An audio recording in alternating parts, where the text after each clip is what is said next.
छायाचं हे असं झालं तर प्रीतीचं नेमकं काय झालं होतं हे आत्ताच उलगडलं। एखाद्याच्या प्रगतीवर जळायचं आणि स्वतः मात्र काहीच करायचं नाही, पण हा द्वेष किती टोकाला जातो आणि त्यामुळे कित्येक आयुष्य कशी उद्ध्वस्त होतात याचं धक्कादायक उदाहरण म्हणजे गेल्या वर्षी मे महिन्यात प्रीती राठीवर झालेला हल्ला।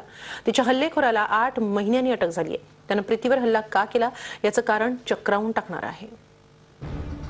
पकडला गेला प्रीतीचा मारेकरी। 8 महिन्यांनी आरोपीला बेड्या। प्रीतीच्या मित्रानंच केला प्रीतीवर हल्ला।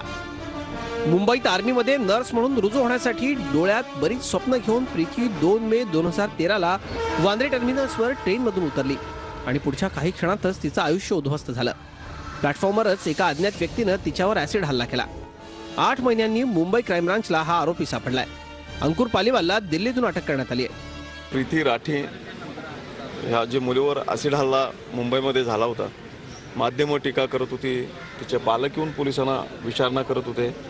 खूप दिवस या तपासाला झालं होतं, पण आज सकाळीच ती केस डिटेक्ट झाली। आरोपी उत्तर भारतातले आहेत, तिथून आरोपीला सुद्धा पकडण्यामध्ये पोलिसांना यश मिळालं।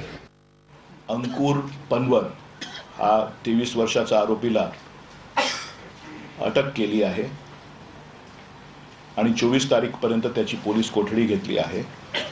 हा आरोपी दिल्लीचा राहणार आहे, त्याच कॉलनीचा राहणार आहे, BBMB कॉलनी म्हणतात। आणि त्याचे आई वडील आणि कुमारी राठीचे आई वडील एकमेकाला ओळखत होते। पालीवाल आणि राठी कुटुंबियांचे एकमेकांशी चांगले संबंध होते। अंकुर पालीवाल प्रीतीचा मित्र होता। दोघांनीही एकत्रच हॉटेल मॅनेजमेंटची पदवी घेतली। त्यानंतर प्रीतीनं नर्सिंगचा कोर्स केला आणि तिला आर्मीमध्ये नोकरी लागली, पण त्या मानानं अंकुरची प्रगती झाली नाही। यावरूनच त्याचे वडील सतत त्याला टोमणे मारायचे। याचा राग मनात धरून त्यानं प्रीतीवरच ऍसिड हल्ला केला। प्रीतीच्या प्रगतीमुळे अंकुरला त्याच्या घरच्यांकडून आणि मित्रांकडून सतत टोमणे खावे लागत होते।